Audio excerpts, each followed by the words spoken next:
यानी घर्षण माने कोई भी काम करने के लिए, चलने के लिए या अन्य क्रियाओं के लिए भी घर्षण की आवश्यकता होती है। जैसे दीवार में कांटी ठोकने के लिए, कांटी गाड़ने के लिए, ठीक ना, रस्सी बांधने के लिए, रस्सी घर्षण होता है तभी रस्सी बांध पाते हैं ना। घर्षण नहीं होगा तो गाड़ी वगैरह नहीं चल पाएंगे, साइकिल नहीं चल पाएगा, ठीक ना। तो यानी घर्षण हमारे दैनिक जीवन में अति महत्वपूर्ण चीज, ठीक ना। घर्षण का मतलब है, यानी घर्षण जान लीजिए, घर्षण जो है यानी जिस दिशा में आप चल रहे हैं, जिस दिशा में चल रहे हैं उसके विपरीत दिशा में बल लगता है। यानी आपका घर्षण सीधा जानिए, जो चल रहे हैं इधर और घर्षण किधर लगेगा, इधर, ठीक ना। यानी आप पूरब की दिशा की ओर जा रहे हैं तो गति घर्षण जो होगा वो किधर होगा, पश्चिम की, ठीक ना। यानी पूरब दिशा में जाएंगे तो पश्चिम की ओर घर्षण होगा ना। यानी कहने का मतलब घर्षण एक प्रकार का अवरोध है जो गति के दिशा में, गति के दिशा के विपरीत लगता है। गति के विपरीत के क्या लगेगा, विपरीत दिशा में लगेगा ना। यानी एक प्रकार को अवरोध पैदा करेगा, और अवरोध पैदा करने से क्या हो जाएगा, वह वस्तु अनंत काल तक या अनंत समय तक गति नहीं कर पाएगा, ठीक ना। और घर्षण में हम एक ये चीज देखेंगे, जो घर्षण के कारण उष्मा उत्पन्न होता है। घर्षण के कारण क्या होता है, उष्मा।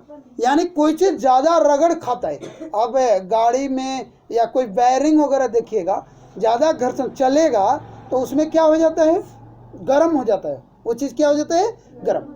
ये पंखे चल रहा है, पंखा चले तो उसमें क्या हो जाएगा, घर्षण होता है, और घर्षण के कारण देखिएगा क्या हो जाएगा, गर्म हो जाएगा।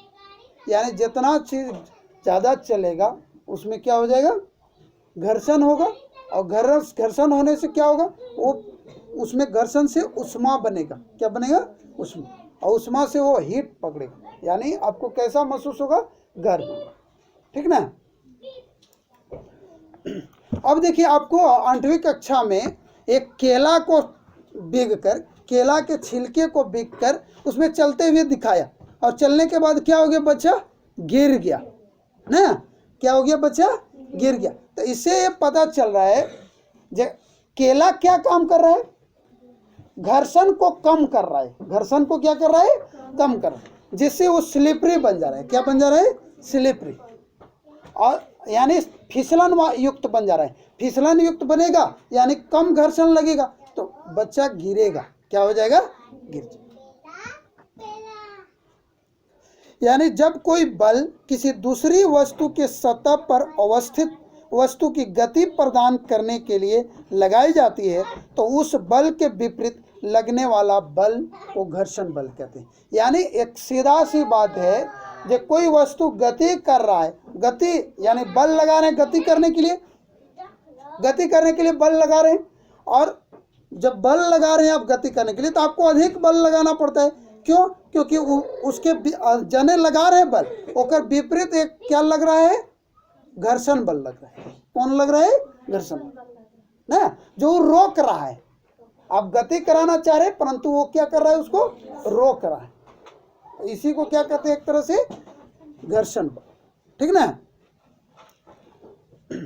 अब कोई भी वस्तु को एकदम ज्यादा भारी रहेगा, ज्यादा भारी रहेगा तो ज्यादा घर्षण भी लगेगा। भारी वस्तु जितना भारी रहेगा उसमें ज्यादा घर्षण रहेगा। कम भारी रहेगा यानी जिसकी द्रव्यमान कम रहेगा तो उसमें घर्षण कम होगा, और जिसका द्रव्यमान ज्यादा रहेगा उसमें घर्षण ज्यादा रहेगा, ठीक ना। अब देखिए, घर्षण किस पर निर्भर करता है ना, सतहों की प्रकृति पर। घर्षण किस पर निर्भर करेगा, सतहों की प्रकृति पर। यानी सतह चिकना रहेगा तो घर्षण कम, और सतह रुखड़े रहेंगे, रुखड़े सतह, रुखड़ा सतह समझे ना, खुरदरे, खुरदरे जिसको कहते हैं, तो उसमें घर्षण ज्यादा लगेगा। अब घर्षण को प्रभावित करने वाले कारक क्या हैं,